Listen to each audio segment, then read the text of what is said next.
अध्याय 4। फिर उसने पीतल की एक वेदी बनाई। उसकी लंबाई और चौड़ाई 20-20 हाथ की और ऊंचाई 10 हाथ की थी। फिर उसने ढला हुआ एक हौद बनवाया जो एक किनारे से दूसरे किनारे तक 10 हाथ तक चौड़ा था। उसका आकार गोल था और उसकी ऊंचाई 5 हाथ की थी और उसके चारों ओर का घेर 30 हाथ के नाप का था। उसके नीचे उसके चारों ओर एक एक हाथ में 10-10 बैलों की प्रतिमाएं बनी थीं, जो हौद को घेरे थीं। जब वो ढाला गया तब ये बैल भी 2 पंक्तियों में ढाले गए। वो 12 बने हुए बैलों पर रखा गया, जिनमें से 3 उत्तर, 3 पश्चिम, 3 दक्षिण और 3 पूर्व की ओर मुंह किए हुए थे, और इनके ऊपर हौद रखा था। और उन सबों के पिछले अंग भीतरी भाग में पड़ते थे। हौद के धातु की मोटाई मुट्ठी भर की थी और उसका किनारा कटोरे के किनारे के समान सोसन के फूलों के काम से बना था और उसमें 3000 बत भरकर समाता था। फिर उसने धोने के लिए 10 हौदी बनवाकर 5 दाहिनी और 5 बाईं ओर रख दी। उनमें होम बलि की वस्तुएं धोई जाती थीं, परंतु याजकों के धोने के लिए बड़ा हौद था।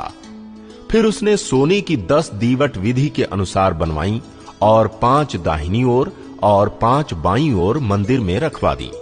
फिर उसने 10 मेज बनवाकर 5 दाहिनी ओर और 5 बाईं ओर मंदिर में रखवा दी। उसने सोने के 100 कटोरे बनवाए। फिर उसने याजकों के आंगन और बड़े आंगन को बनवाया और इस आंगन में फाटक बनवाकर उनके किवाड़ों पर पीतल मढ़वाया। उसने हौद को भवन की दाहिनी ओर अर्थात पूर्व और दक्षिण के कोने की ओर रखवा दिया। हुराम ने हंडों, फावड़ियों और कटोरों को बनाया।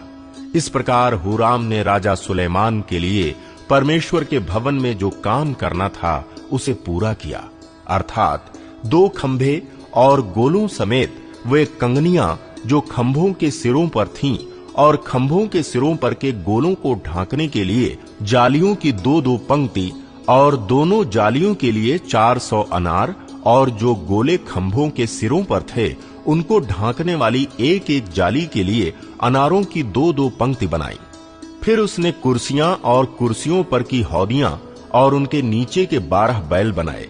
फिर हुराम अबी ने हंडों, फावड़ियों, कांटों और इन सब सामान को यहोवा के भवन के लिए राजा सुलेमान की आज्ञा से झलकाए हुए पीतल के बनवाए। राजा ने उनको यरदन की तराई में अर्थात सुक्कोत और सारतान के बीच की चिकनी मिट्टी वाली भूमि में ढलवाया। सुलेमान ने ये सब पात्र बहुत मात्रा में बनवाए, यहां तक कि पीतल के तौल का हिसाब न था।